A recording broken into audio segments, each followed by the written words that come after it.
Welcome to Footy for My Soul, where curiosity, caring, courage, and creativity shape our exploration of this beautiful game. Connecting experiences from the pitch to life. This is your space to learn and to be inspired. Whether you're a player, coach, parent, mentor, or anyone, let us enjoy this journey of beautiful growth.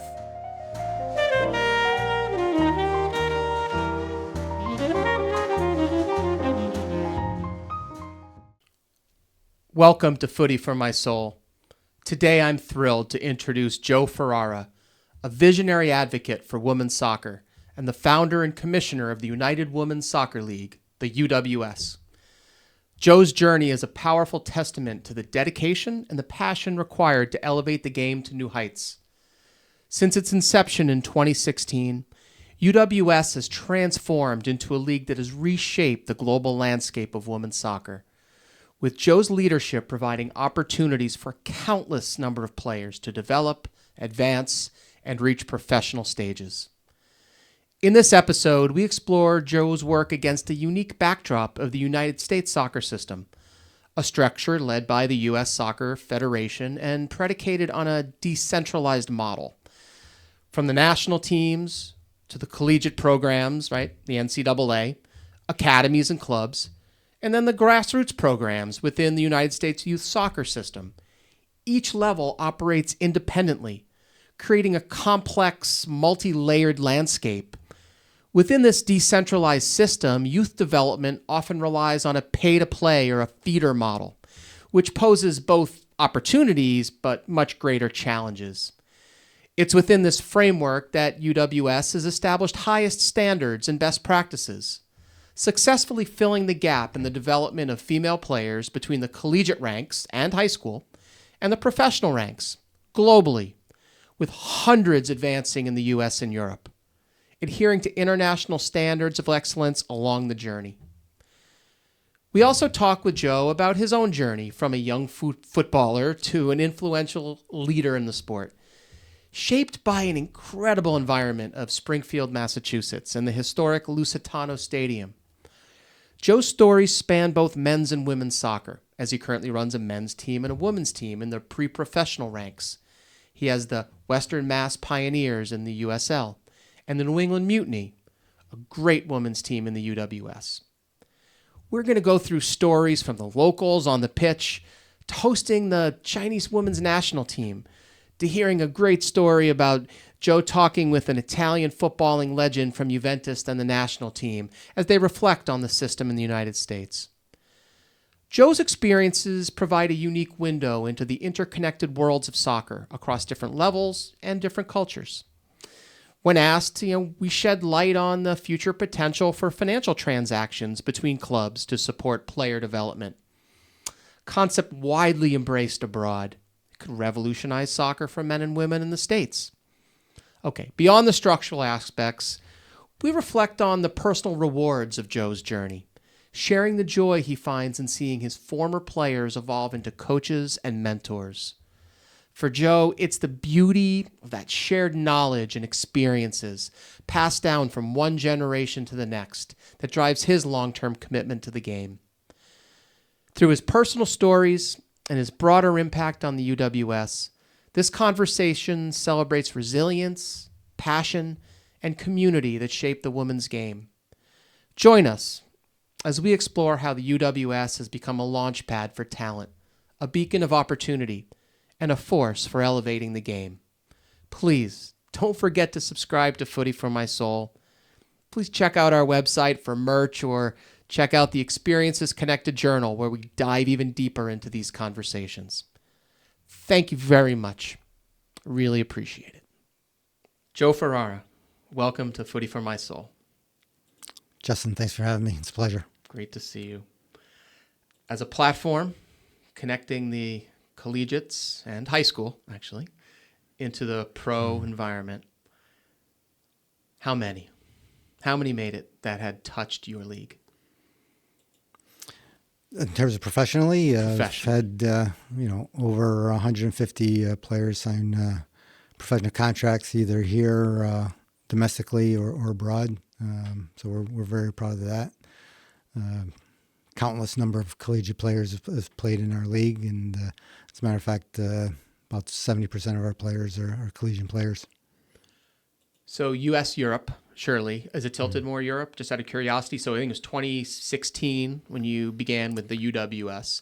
Does it start more Europe, or kind of spread all over globally? Yeah, globally, it's definitely been mostly in Europe. We've had some traction in South America and other places, but yeah, predominantly European teams.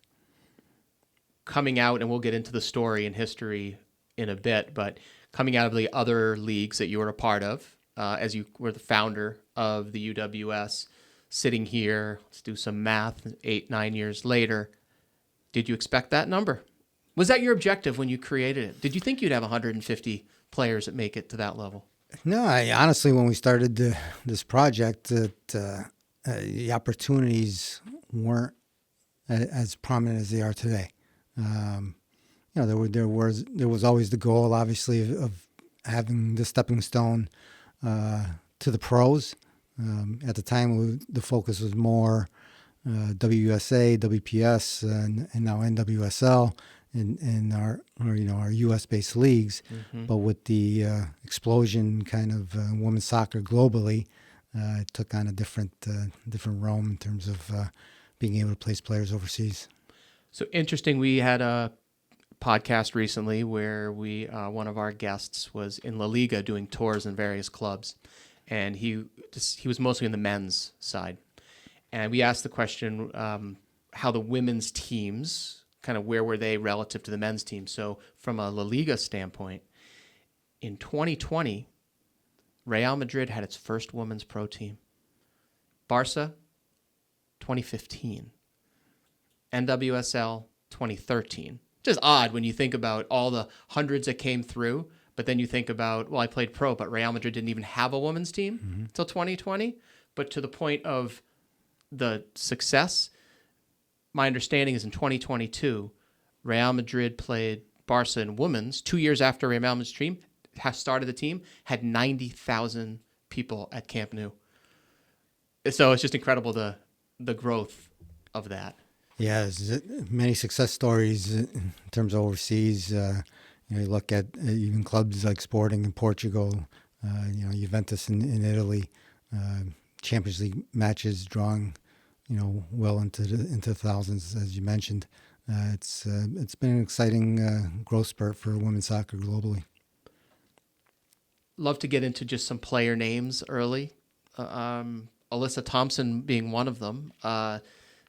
Just now having success with the U.S. women's national team, hopefully vying for a starting spot on that left wing, but played a few seasons. And love for you to share kind of her journey as she went up at, I think it was Santa Clarita Blue Heat, if I recall, out on the West Coast. And, as you give some flavor to Alyssa Thompson as an example, could you give context to that team and where it fits within the UWS system? Alyssa's quite a great story. As mentioned, she was signed by Santa Clarita as a 13-year-old. As a matter of fact, all the blogs, all the social media, we received as a league a great deal of criticism. Said, how much quality can this league be if they're signing 13-year-old players to play in their league? Come to find out, she ended up being the number one draft choice in NWSL, and it just goes to show you that if you're good enough, you're old enough. So she was a great story, and Santa Clarita. She played for Santa Clarita for 4 years, and moved upward into the draft, and it was great. Couple of years ago, if I recall, now there's no draft now within the NWSL, right? We can give you a little context there, but you had many in that draft system relative to the, say, other pre-professional leagues. Give some context of, in that draft model, getting into the first division US NWSL, how many of them go through the stepping stone of pre-professional soccer versus college direct, without kind of, how do they think about pre-professional league stepping stones versus the college versus something else? Like, do they associate a lot of those draft picks with the teams in the UWS? It's kind of a mixed bag. I mean, obviously, primarily, these players are coming from college and university, and that's, where they're kind of put on the radar. They come to our league, UWS, during the summer months and hone their skills, and we provide a platform for them to be seen at a higher competition. So it's kind of a congruent relationship between both NCAA and NAIA colleges and ourselves in terms of being able to promote these players. But for sure, they're definitely even from the youth system on up to pre-professional. That's where they're seen. Let's talk a second about what it means to be professional versus pre-professional, et cetera. Because that's I think for a lot of listeners. Yeah, about $2 million. The numbers increase, right? Yeah. I think it was the new Boston team. Oh, the name of it. What's the new Boston team's name? The NWSL. Boston Nation. Boston Nation. $50 million would be the buy-in, right? And then again, this is depending on what you read, another $50 million investment. But it's $50 million to be in the first division. Maybe $10 million plus or minus in the USL Super League, depending on kind of the nature of the deal that they strike. But there's a lot of I would say overuse might be the wrong term, but some people argue being professional means that you're just sanctioned by a league. And then there's a lot of professional leagues. So just give us a sense that when you created the UWS, sanctioned by U.S. Soccer, or the Federation, right? Which provides you the regulatory, the compliance, the sanctioning, not the marketing. But how does that work to be professional versus pre-professional? Like, what's the distinction besides money? Well, it's basically on standards, certain criteria that U.S. Soccer has laid out to be either a Division I, Division II, or Division III professional league, and then below that is your U.S. adult amateur leagues where the pre-professional teams qualify. You harped on it. Dollars is one. There's a certain minimum spend requirement to be in a certain level of a professional league, and there are requirements when it comes to facilities and standards of operations and staffing that kind of quantify what division you fall into. So those standards, there's a lot of different dimensions of standards. I mean, we could talk about field size standards. You got a lot of different pieces where there's it's curious at best, difference between the pro and the semi-professional, pre-professional, pro-am level.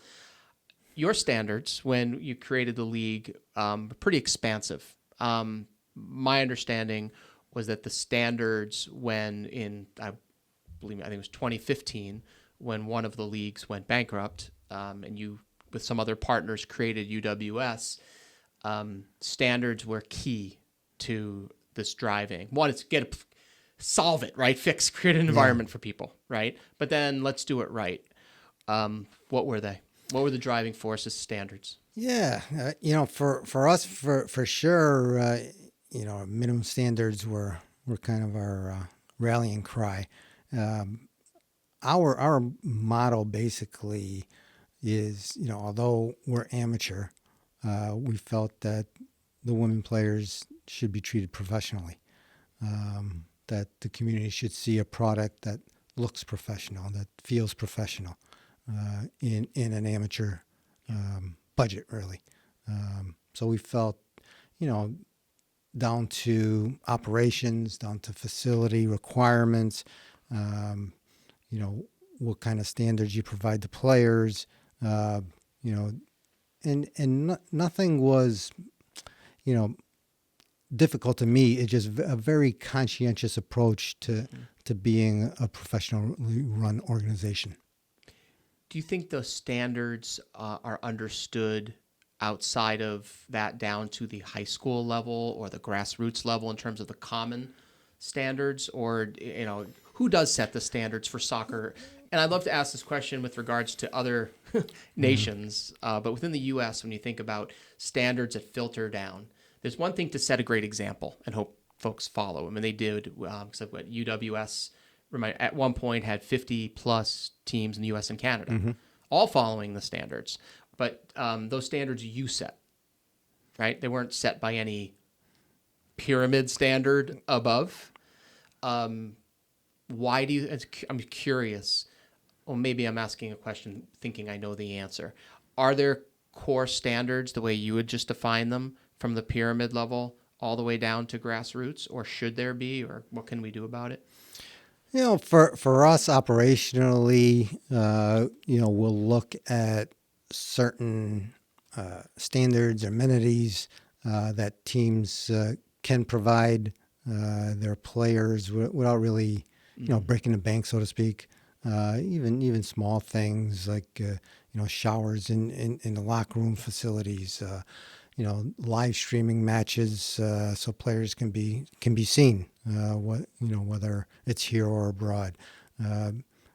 Operationally, just how you run your ticketing operation and control of the egress for fans coming to stadiums, concessions and merchandising and marketing, an established website, certain things of that ilk that are just a conscientious approach to how you're operating. Whereas, where most of these players are coming from the youth environment where you just, showing up on game day, rolling the ball in the field and playing, it's nice to have more of a professional feel where, you're going into a locker room, having your team talk, having, proper nutritional guidelines, warm-up procedures, just a more professional atmosphere. Absolutely. Now, you also have on the men's side, a USL2 team that you lead, Western Massachusetts Pioneers, right? Correct. How would you say there's similarities and differences, and what do you like more or less about what the UWS model is for women versus what you have to do as leading the men's team as well? Are they very different? I mean, it's a great question. I think it would be very, very poor of me to say we operate it differently, and I don't think we do. I'm also owner operator of the New England Mutiny, the women's team, as well as the general manager of the Western Mass Pioneers on the men's side, where USL2 and UWS operate on a tier of U.S. soccer. They're congruent levels. So we operate much in the same manner. The player pool is much the same. In terms of differences between female and male players, there's some nuances in terms of potential. When it comes down to commitment and fans tend to support the men's game a bit more than the women's game. So it requires a little bit of, extra in terms of bringing awareness to the women's side. But as far as our operation on game day, identical. Why do you think, this is a question which I think could go off a while, so we got to make sure we don't spend too much time on this, but it is a philosophical question, and I don't want to get you in trouble, so you can say, Justin, unfair. So within the U.S. soccer context, I think we know why they don't spend money and invest down into the NCAA. I can't conceive in my mind how U.S. soccer would say, hey, NCAA, here's a whole bunch of money for standards because we're going to end up drafting your players, right? It's so distinct, the two bodies, right? I would assume, right? Within pre-professional context, it's kind of analogous to in an academy system almost would be in England or Spain. I could use different examples in Spanish in South America, but just let's play this out.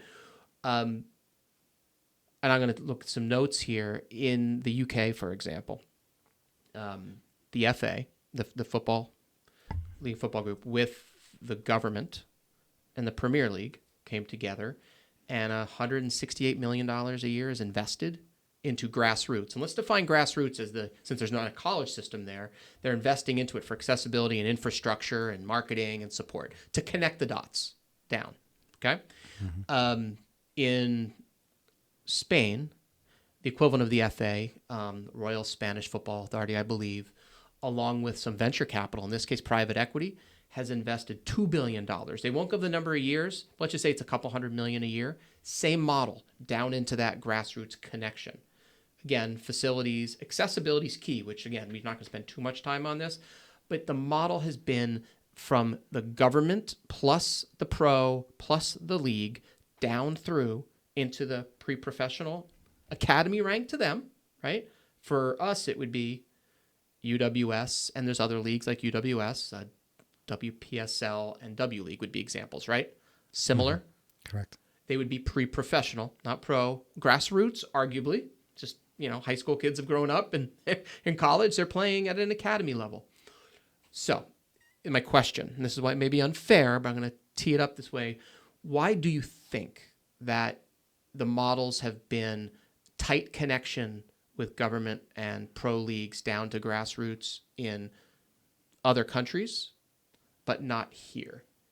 And I have a follow-up to that, but why do you think that's the case? Is it just the structure?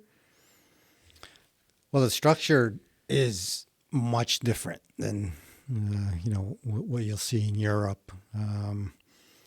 There's I guess a buzzword of the ecosystem, right? Of U.S. soccer, creating this ecosystem.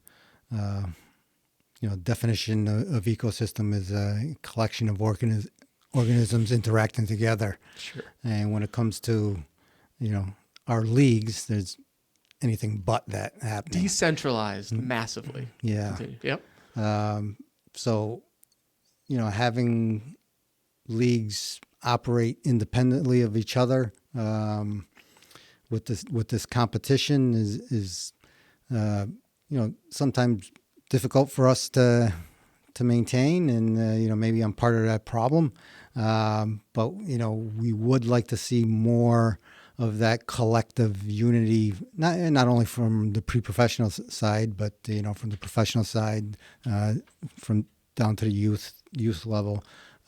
That connection for kind of a true ecosystem, which hasn't really existed here. It's been more of independent leagues operating on their own for betterment of the game.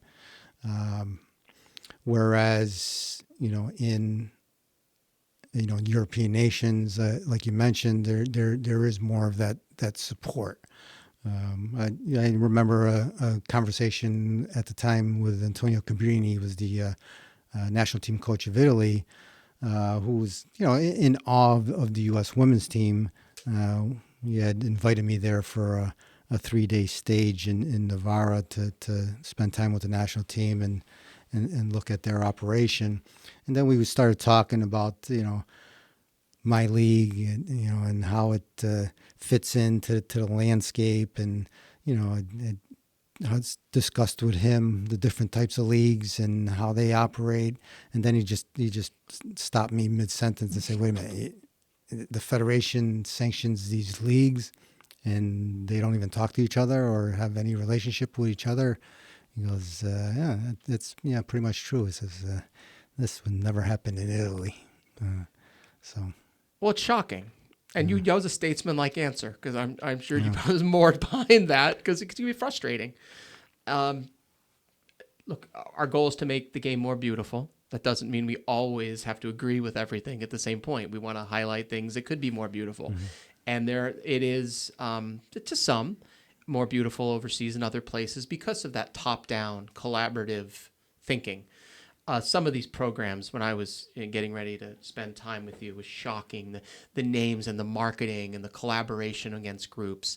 And then I was thinking, well, could you just imagine U.S. soccer with the NCAA, with U.S. youth soccer, which is separate from U.S. soccer, although they're partners, right? So in the same room, talking about hundreds of millions or billions, and then even consider this, there's privatizing. In cases in Spain, they're even going to give 10% equity of the success of this. In one example, and I'll remember the name, including like royalties and benefits of success.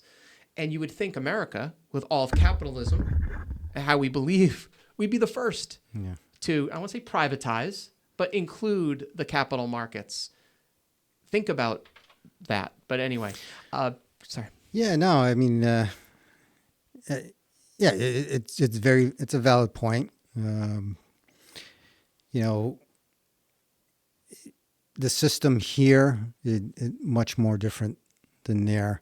I mean, if you would go to a European club and say, okay, you know, you can develop this player, and then we're going to take him away for 4 years, and then you can have, you know, he or she back when we're done. I think that would be a difficult pill for them to swallow. So trying to navigate the issue with NCAA and then U.S. soccer can be tricky. So that's kind of how we face it here. U.S. Youth Soccer did do a program that's still ongoing. It's $3 million a year, and I'm going to look at the notes of Innovate to Grow grants. And they did, I think, 27 grants down into the grassroots. That's great. But then when you do more analysis of why it's not more, the conventional thinking, because again, there's no one's going to step up and say we should do more, right? It's almost the extent of it's definitely a pay-to-play system. That doesn't mean it's bad. It can be successful pay-to-play if there's massive investment into accessibility for those that can't afford it and all these other elements. But if it's as simple as there's pay-to-play, there's ODP, there's all these disparate clubs in a decentralized model, right? And then you have a top-down model here. Again, this is probably worth many an episode on this podcast, but I think let's bring it back to the UWS.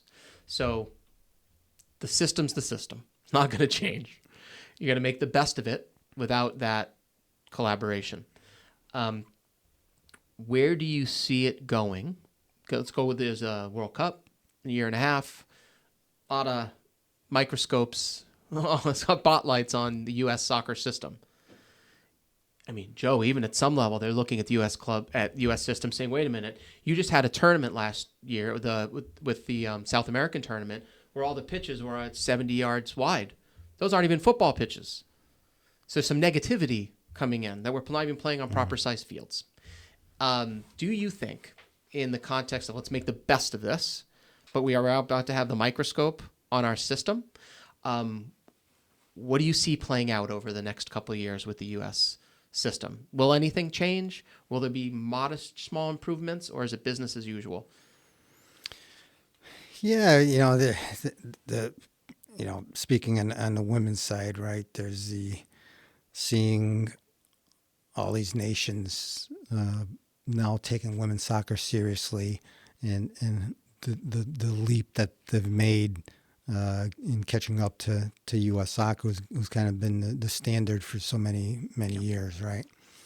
I think the challenges there is, many of these countries, the number one sport's soccer, where for us, for years, on the men's side, we've been competing with football, baseball, basketball, hockey.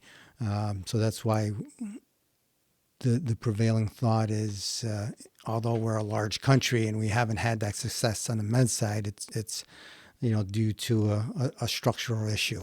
Whereas, soccer just hasn't been the number one sport in the eyes of this country. On the women's side, there's not that much competition in terms of our female athletes. Basketball's big, but I think soccer's right there, if not number one, number two. So I don't see that divide to be as great as on the men's side. So I think, the U.S. is still going to be there globally. And I think there's enough of a history now in terms of, whether we're borrowing from different federations and their histories and what they do. And, coaching is now, we're getting some quality coaches here in this country. So So I don't think, they're going to bypass us as rapidly as people think. Okay. But it's going to be a competitive landscape now that, those countries are taking women's soccer seriously. But we'll still be there, if nothing else, still from, what we have as athletes on the female side. On the New England Mutiny, you've had some exceptional players. I think one just set a record at University of South Carolina for either assists or goals or something. And I know when I was involved in your league, we had to play against her and of many of your players, and they were outstanding. Now, as they graduate college and look to go play professionally, their journey, do you think, this is speculative, everyone's different in terms of their journey, do you think the player that goes through your system, your best players, want to go to Europe? Or would they prefer to stay in the U.S.? And I kind of asked that question in the context of, I think a few years ago, it would be NWSL or nothing. Now it's NWSL or there's the USL Super League. Now there's two top of the, arguably, one and 1B, 1A, 1B. Who knows what the big real gap is, but there's two options. Then there's many countries around the world to go play in. So take those best players of yours that can go play, probably at least make a squad at any of these teams or at least get that tryout. Where do you think they would prefer to go typically? And maybe use some of your best examples as you're thinking about your answer, kind of. Yeah, when I first started with the Mutiny, you're talking about 1999. So the real only opportunity there was WUSA for these players. The preference is to stay here, and have a professional opportunity here. But as time has progressed, and I've seen this over the years, and the player just wants to play professionally. So if the opportunity is there overseas, they'll take it. And the opportunities are more now than they ever have been. Our greatest success story from a professional standpoint is Kate Howarth, our all-time leading scorer. Oh yeah. She played with us for, I want to say, 8 seasons before actually getting a professional look, and then being signed by Orlando in the NWSL and playing professionally there. She is definitely an outlier, but a great success story for us. Whereas the majority of players that we've had that have come through our system and gone on to sign professional contracts, we've brought them in the summer to hone their skills, and that they've come to us from their collegiate teams, and once they've graduated, the opportunity is there to be seen by a team and sign a professional contract. So it's a mutually beneficial relationship that we have, both with professional teams here and abroad, but also with the college teams, because we have student athletes still on our team, and their goal is to better themselves for their collegiate season. We have a great relationship with those college coaches who see the improvement. So it's kind of a twofold mechanism that we use here for the Mutiny. But do you foresee a day that, and I mean, do you foresee next 10 years that that Kate Horvath example, that you would have, if we were outside of the United States, Pride would have been giving you a check at Mutiny for that player.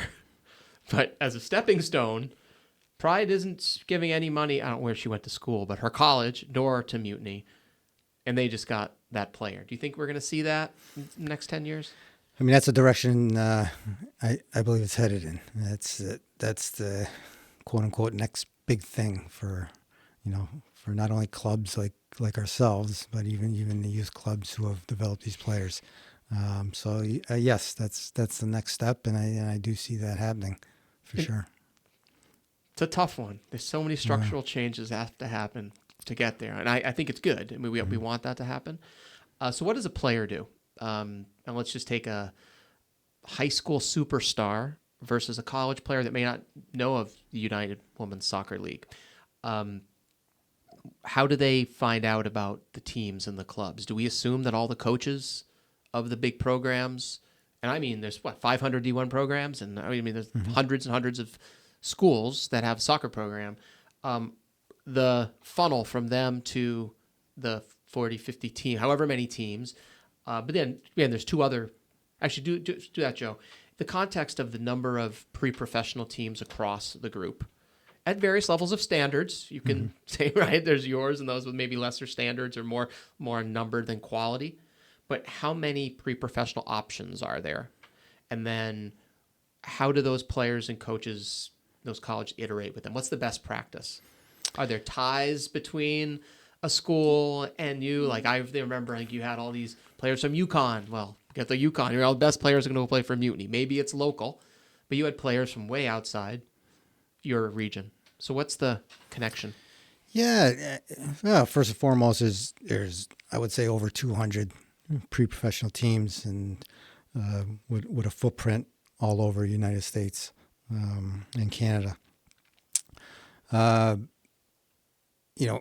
For the college coach, the college player, having a tie to a pre-professional team is extremely important because coaches want their players playing in the summer, staying fit, staying active, and helping their skill level out.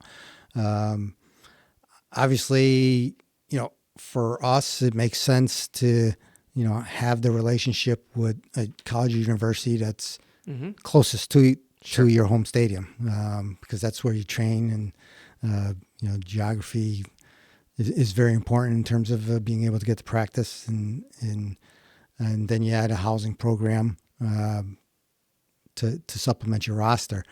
So it makes sense to have a relationship with the strong colleges and universities that you're close to geographically. Having said that, those programs also want to know that you're a program to be taken seriously and that you'll treat their players properly and treat them professionally and take care of them while they're there for the summer. But they can't get paid because they have a college scholarship in most cases. They cannot, right. And I guess that's number one, making sure that above board. You're above board with all their NCAA rules and regulations. So, and then from looking at it from there, you build your roster and you look at what you may need moving forward, and you think about a housing program to bring some players in to fit specific needs. And bring them in, and you fit in your roster right there. Wouldn't it be nice if you have a good relationship with a certain school year on year, and there's a partnership agreement, a press release, co-marketing, where it says, you know what, we're sending our best kids to go play for that pre-professional team. And that could become a recruiting mechanism for the college, knowing, you know what, if I play there, I could go play for Mutiny too. Obviously connecting the dots between the college ranks and the pre-professional league through some co-marketing, some collaboration, some even mentor program, whatever. It doesn't, well, I shouldn't say it doesn't exist. You tell me. Have there been situations you've seen across all of the teams you've had over since 2016 in creating UWS where an organization that was involved in the NCAA actually had a partnership or alliance or whatever you want to call it with the team? I haven't seen it, probably for the mere fact that, let's take a Division I institution where you can only have 5-year players playing for one particular organization. Mm-hmm. That means you have 20, 25, 30 other players looking for homes in the summer to play in. So if you kind of have that singular relationship. Or multiple. Doesn't need to be one. Yeah. I mean, potentially, there could be, dynamic. I haven't seen it to this point. No, I know. I'm trying to be creative here about thinking out 5-10 years from now. Imagine you say, I want to go to that Division III school, and that D3 school has partnerships or alliances with these 10 UWS, because you know what? We work together. We collaborate. Their soccer coach talks to that head coach, and they make sure that they have a trainer, and they share information. And I mean, that would be nice to know if you're going to send a player that's on a scholarship to Mutiny, and they talk to a trainer, and then they share that information back. There's high standards, but then there's, I'm just wondering if you ever think that's going to end up happening. A formal written agreement, like I said, I haven't seen it, but that's, kind of where our success from the New England Mutiny was built on. Our first coach, the late great Austin Daniels. He had a personal relationship with Lenny Santiris at UConn. So that personal relationship helped spawn the relationship between the two programs. I think that's where the power in this situation lies more so than any formal agreement. Yeah, and it would also be nice, and this is more an editorial on my part, that the NWSL or the USL teams, or even some of the teams in Europe, some of the, I have a hard time seeing a first division La Liga team partner with New England Mutiny for talent. It's just the chasm, right, as a partnership. But there are second and third division teams overseas that want to know that if my player's coming over, or there's some sort of a collaboration where it becomes academy tie. It would be interesting to see, because we want to be creative in Footy4MySoul. So that's why I raised it. I'd like to take the conversation to your journey and where you what got you here, because folks listening may want to understand as a player, because we're going to get into your soul, because that's what the whole idea is, what makes you tick and why you built the league. But tell us a bit about yourself and you and playing the game of football. Yeah, I mean, it's been just a love of the game from day one. Started, as a little youth player, moving on to high school and then into college. And, I think my passion for the pre-professional model stems from, my experience from continuing to play after college and, playing in local summer leagues and post-collegiate leagues. And where'd you play? Right out of Lusitano. On the pitch. On the pitch. I want to get. I got to visualize Joe Ferrara on the pitch for a few. I guess I'm best known as back in the day it was the stopper back role, the enforcer role, the Claudio Gentile role of trying to mark the opponent's top striker. But I literally can say I've played all 11 positions on the pitch, but mostly as a defender. Okay. So as you move on, how long after stopping playing did you start getting involved in the operations of a league, or was it during? I never stopped playing. I was still playing either over 30, over 40s, now over 50s. But the challenge of owning a soccer franchise presented itself, and I was passionate about the game, passionate about women's soccer, and kind of started a team in the early 2000s, really before this pre-pro realm came into existence. And next season will be 25 years, and it's been quite a ride. So you mentioned ecosystem before. Lusitano Stadium's quite an ecosystem, where that whole environment where you played, and I twice had a chance to go there, and it's one of those where you don't think you're in Western Massachusetts, and that environment of football and soccer.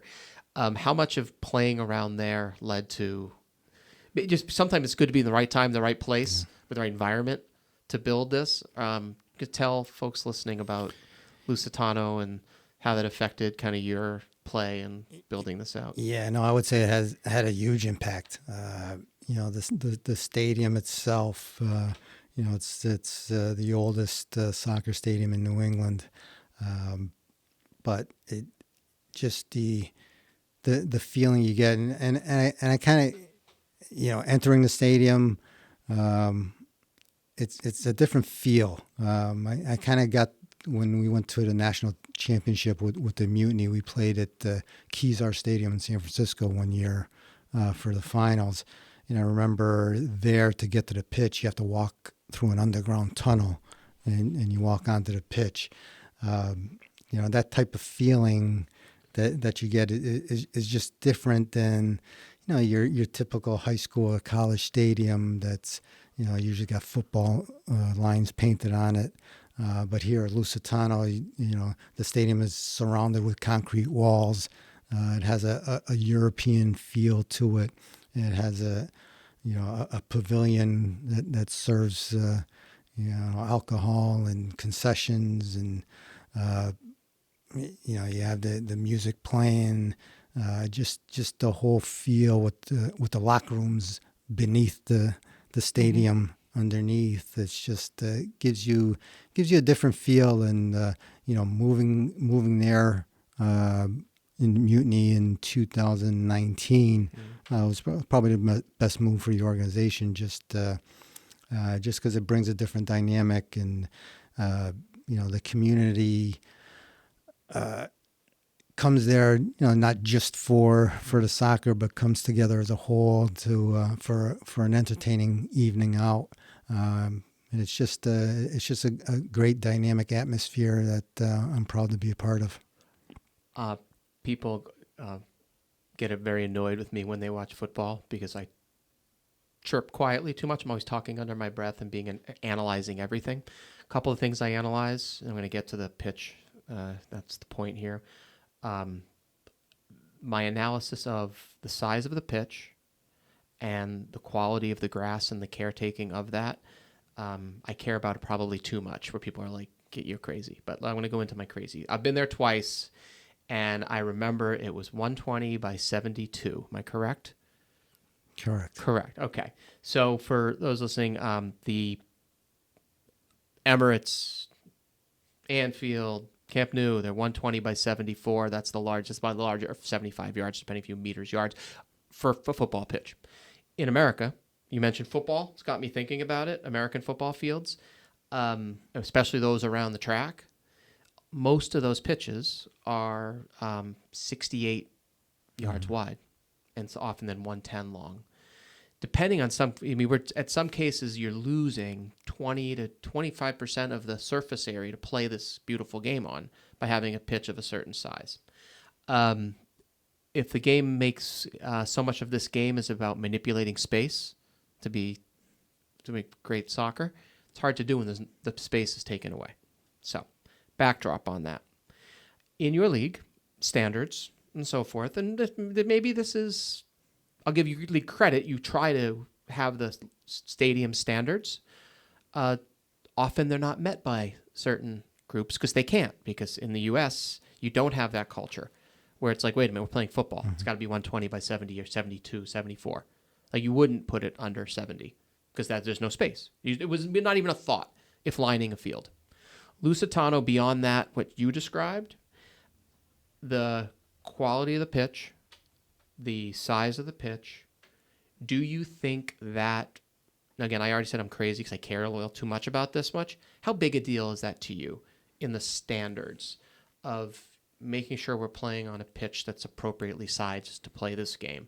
Or should we just say we're in the States, we get to deal with it? It's just not going to be of European FIFA standards, because yours is FIFA standards. What's your thought on that? Yeah, there's a standard pitch size, right? There's also a minimum size that's allowed. From a commissioner standpoint, obviously a ridiculously small field wouldn't be approved. But first and foremost, for myself in looking at a field size for an organization, it's location and the ability to bring in fans into that location. Having said that, there are certain standards in that facility that need to be met. Interestingly, bringing it back to the mutiny in 2004, we were asked to host a game against the national team of China. And one of the requirements that China said is they would not play on a field that's smaller than 72 by 120, which actually happens to be the dimensions of Lusitano. But at the time, we played that in Agawam, Massachusetts. So it was a real conversation that, look, that this is the size of a standard size pitch, and this is what we want to play on. And I get it. At the amateur level, you have to weigh the pluses and minuses, but definitely a normal, quote unquote, normal size stadium is definitely what we strive for and look for. And I know that the FIFA minimum is like 55 by 90, but rarely will you see a high level soccer game played on a pitch of that size. It comes to mind recently because of those the tournament that was the name's forgetting me that the U.S. was hosting. There was a little bit of backlash. There was a lot of backlash, and I know that won't take place in the World Cup as they prepare. So they're going to have to move stadiums and change the layout of a lot of the stadiums that fit the 70, 80,000 people for the World Cup for the stadium size. But again, that's just my side. I think that does because we had a situation, because I had a team involved in your league in the past, and we had a player who played in the Croatian national team, and we had an away game. It wasn't at Mutiny, and it was her first game, and she's a left wing, and Justin, come over here, and it was 68 wide. Now for that player, that's 9 steps on each side. Right on each side you lost. She's like, wait a minute, where's my space? It's interesting kind of thing on standards, but from a player standpoint, getting back to your story, which I wanted to talk about, because you as a player and Lusitano is an incredible environment, creating these leagues. Players, we want to give them an opportunity to play. How do they find out how to play on your team? What is the typical? Is it typically just through the college coach, or how often do people come directly to your coaches?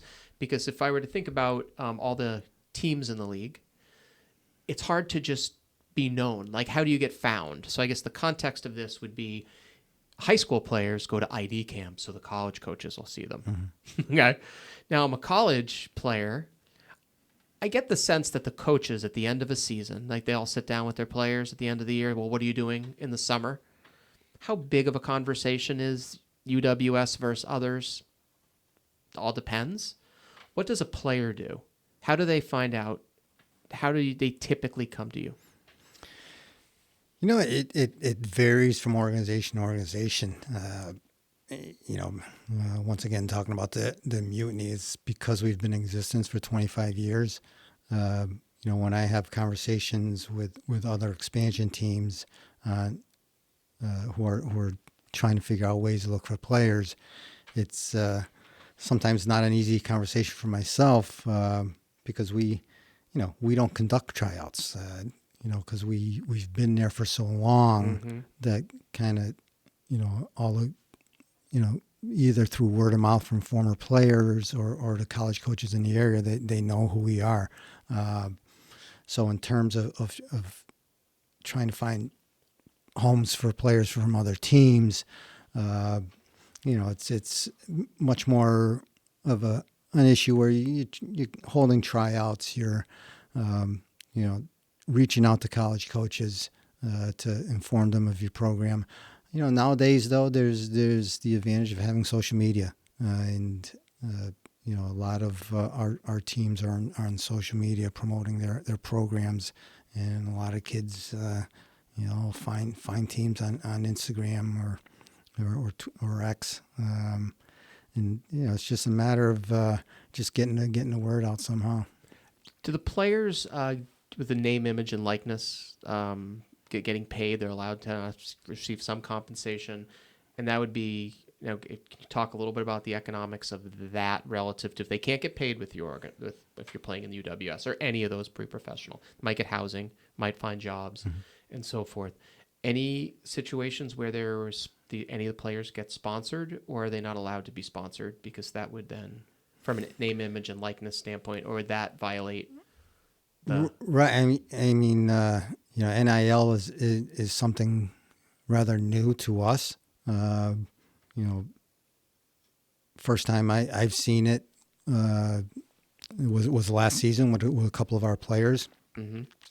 It was more of an independent situation between, them marketing themselves.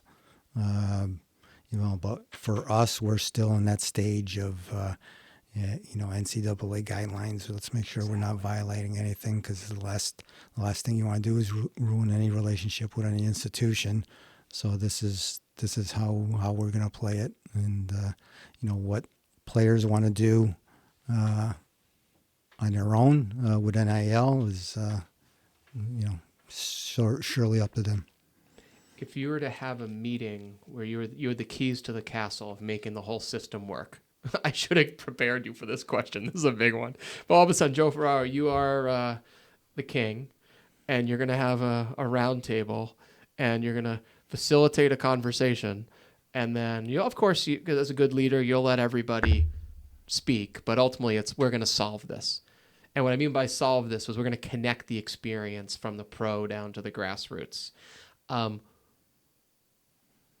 Who do you want to sit at the table? Like if you could say, I want this person, I need that organization, that person.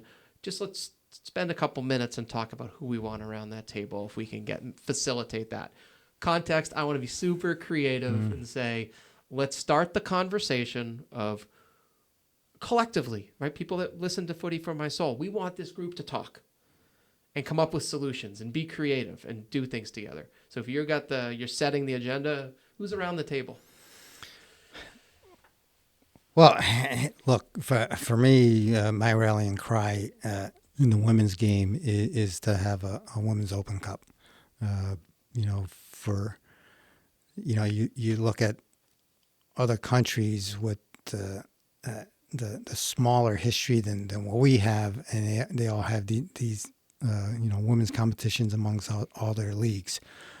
So for me, it's like, how can we get this accomplished? And the short answer is, let's get all the leagues together at the table, whether it's professional or amateur, and let's work on having a Women's Open Cup. The tradition and history of an Open Cup is to give all these smaller franchises the opportunity to play a big time team, and it should happen on the women's side, and it's something our players would love, our organizations would love. Would love to see that happen. What's so interesting was I initially, in asking the question, was thinking about like all these senior people talking about what should happen. But what you did, which was brilliant, we were like, no, that you probably figured out that nothing would have happened, right? They would have talked past each other. But the tactic, you're raising a tactic. If you just had an Open Cup and you facilitated that environment, it forces conversation, right? So you came up with a solution, which is even better. So it thought much better than strategy, you and tactics. That's cool. All right, so I want to get now into the rallying cry for you is this Open Cup. I'm starting to get to a place of the soul of Joe Ferrara, but it would take a lot of courage and a lot of time to make that happen. Right? So just say that Open Cup idea was possible, and you had unlimited time and resources, and they said, Joe, here's a bunch of cash, go figure it out, right? You don't have to worry about doing anything else. We'll run your league, we'll run your teams, just do that. What are the hurdles you'd run into over a 12 to 24 month period to make that happen? What's stopping that from happening?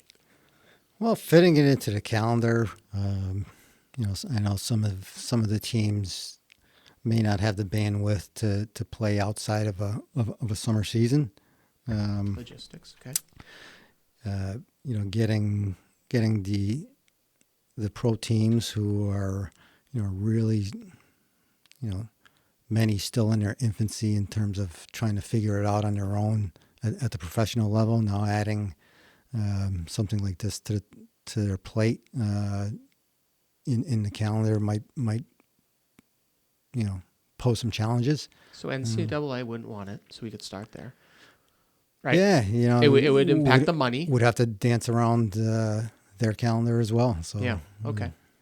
So it's structural hurdles that would say it makes great idea. It's a great idea. However, there's just no time, and then how we have to figure out it's logistical, less so. But can be done. It can be done. No, we want to be optimistic. Yeah. I mean, that would be something that we reach out to. So now it's kind of that bigger question of what drives you. I'd love to know, this is before I want to know kind of your legacy, but kind of your next big thing that drives you. Things, not tactically that you do with it, because it's great. The league is great. Your teams are great, right? It's very successful.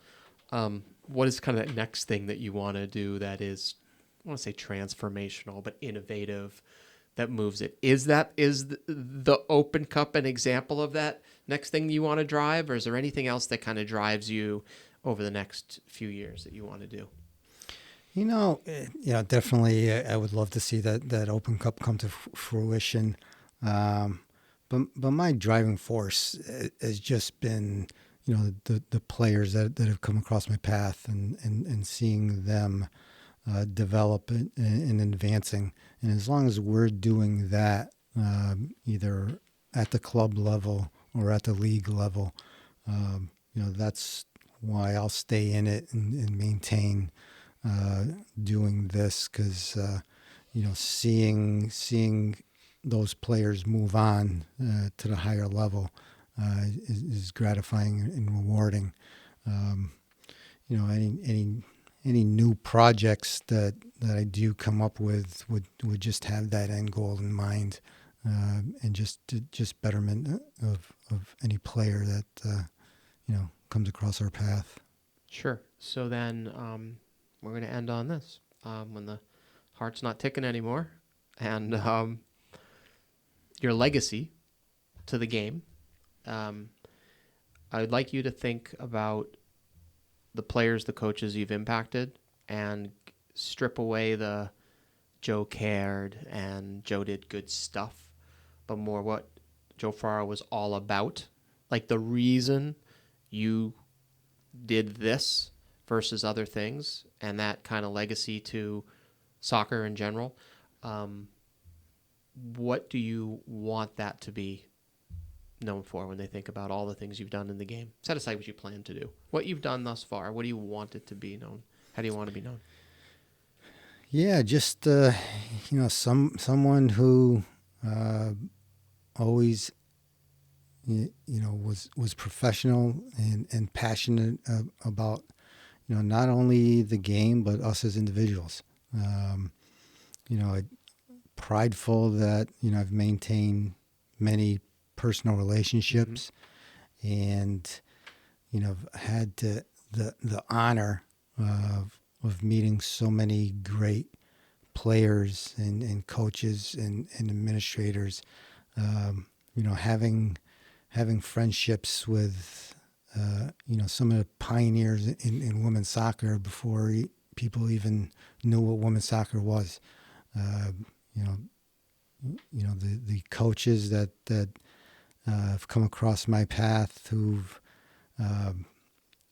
started this game and had an impact on me as a professional, that I've gone and translated that down to the players that have come across my path and see them and how they've used the game to much like myself.